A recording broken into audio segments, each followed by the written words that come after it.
एक फ्रेश बंदा जो पाकिस्तान के अंदर है उसको यहाँ पे आना है और आके फूड डिलीवरी का जो है वो ज्वाइन करना है, फूड डिलीवरी को ज्वाइन करना है, उसको क्या क्या चीजें अपने माइंड में रखनी चाहिए। सबसे पहले तो आपने ये चीज अपने माइंड में रखनी है कि आपके पास से आपकी जो एज है, जो मिनिमम एज यहाँ पे ले रहे हैं वो 20 ईयर्स है, ठीक है। 20 साल की एज होगी, क्योंकि 18 साल में आप बाइक का लाइसेंस लेते हैं और 18 साल के बाद 2 साल का एक्सपीरियंस, कोई भी अगर रिसोर्स कंपनी है, ज्यादातर रिसोर्स कंपनियां 2 साल का एक्सपीरियंस डिमांड करेंगी कि बंदा 18 साल लाइसेंस लेने के बाद 2 साल उसने बाइक चलाया हो अपने मुल्क के अंदर, बाइक चलाने के बाद उसके पास 2 साल का होम एक्सपीरियंस होगा, फिर यहाँ पे आके वो बाइक का लाइसेंस अप्लाई करेगा। क्योंकि यहाँ पे जब आप बाइक का लाइसेंस अप्लाई करते हैं तो ऑफ कोर्स वो आपसे पूछेंगे कि आपका कुछ एक्सपीरियंस है अपने बैक कंट्री के अंदर।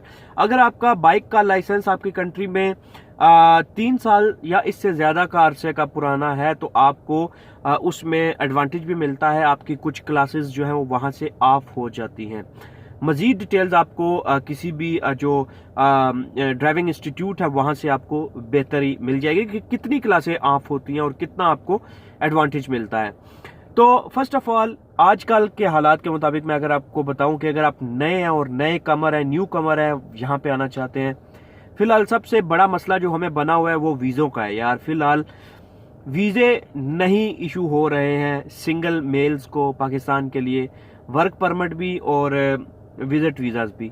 ये बहुत ही बड़ा मसला हमारे लिए बना हुआ है।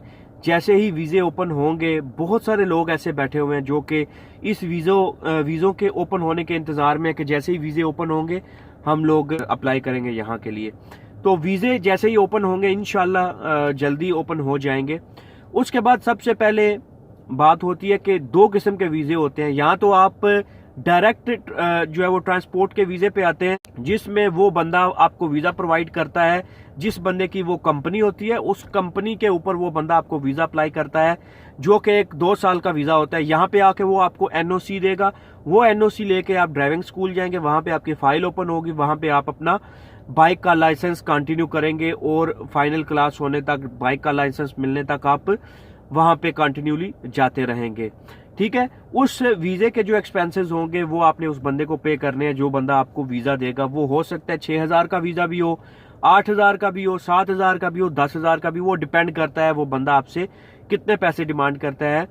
तो वो वीजा जब आप लेके यहाँ पे आएंगे, एनओसी आपको देगा, डॉक्यूमेंट देगा, आपकी फाइल ओपन हो जाएगी, आपने लाइसेंस ओपन करवा लेना है। कुछ कंपनीज या कुछ लोग क्या करते हैं, आपके जो लाइसेंस के पैसे हैं वो वहां पे कर देते हैं, या आप जब तक अपना लाइसेंस पास नहीं करते वो पैसे वहां पे करते रहते हैं। जब आपने लाइसेंस आपको मिल जाएगा, आपने जॉब कंटिन्यू करनी है, जॉब शुरू करनी है, तो तब आप उसमें पैसे डिडक्ट करवाते रहते हैं, आप पैसे बाद में देते रहते हैं, ठीक है। तो वो ग्रेजुअली आपकी सैलरी से डिडक्शन होती रहती है, जितना भी एक्सपेंस होता है वो आपको वहां पे डिडक्ट करवाना होता है, बशर्ते कि आप वो सारा जितना भी वो एक्सपेंस है वो आप अपने पास नोट रखें, ताकि आपको बाद में परेशानी का सामना ना करना पड़े।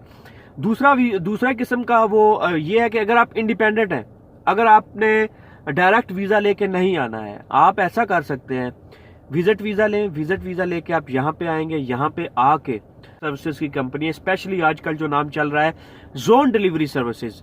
Zone delivery services is one of the finest companies here in UAE and tremendous. वो मैं उस दिन भी इंटरव्यू देख रहा था, वो बुजुर्ग जो है उनकी काफी वो एक वीडियो चल रही थी उर्दू पॉइंट पे, वो जेलम से हैं, मैं भी जेलम से, वो जेलम से हैं, और उनके पास तकरीबन सैकड़ों की तादाद में बाइक राइडर्स हैं जो कि उनके पास ये डिलीवरी सर्विसेज, नाओ कंपनी है, तलाबात है, करीम है, ये सारी कंपनीज उनके पास काम करती हैं, one of the finest companies.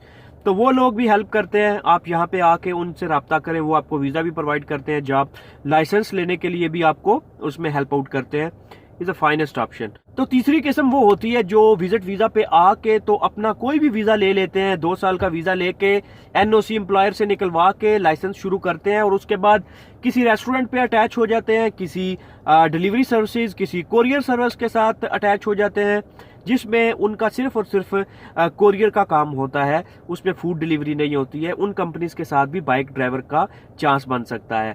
तो ये कुछ सिनेरियो है बाइक राइडर्स के लिए, बाइक डिलीवरी ड्राइवर्स के लिए, जो लोग इस फील्ड में आना चाहते हैं उनके लिए ये थोड़ा सा मैंने जो है वो कर दिया है। सैलरी के लिहाज से अगर बात की जाए तो फूड डिलीवरी के अंदर अगर आप एक दिन में 10 डिलीवरी करते हैं तो वो डिलीवरी के हिसाब से आपको पैसे मिलते हैं। फॉर एग्जाम्पल मैं आपको एक एग्जाम्पल दे रहा हूं, एग्जैक्ट रेट मुझे मालूम नहीं है।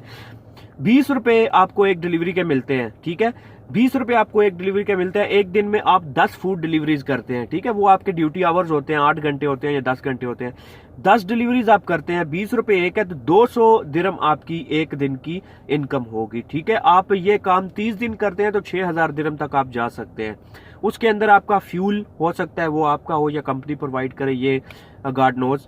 तो फ्यूल का खर्चा या जो एक्सपेंसेस होते हैं इधर उधर के, वो निकाल के आपको मैनेज करना पड़ेगा कि आप कितने कमाते हैं। कुछ कहते हैं 5000 तक, कुछ 4000 तक। जो अच्छा छुट्टी मतलब ओवर टाइम करते हैं, छुट्टी के बगैर काम करते हैं, वो 4000 4500 तक भी जाते हैं। और नॉर्मली 3500 तक, 3000 3500 तक, डिपेंड करता है आपके पास ऑर्डर कितने आते हैं। तो इतने सैलरीज जो है वो यहाँ पे बाइक राइडर्स निकाल लेते हैं। तो इंशाल्लाह जैसे ही वीज़े ओपन होंगे, जो लोग यहाँ पे इंटरेस्टेड हैं इस काम के लिए तो ज़रूर आइए। इंशाल्लाह यहाँ पे आगे और भी वैकेंसीज होंगी डिफरेंट कंपनीज के अंदर, तो आपके लिए एक अच्छी खुशहाल खबर है। इस वीडियो को शेयर कीजिए उन दोस्तों के साथ जो बाइक राइडर पे या बाइक डिलीवरी ड्राइवर्स में आना चाहते हैं। बहुत शुक्रिया।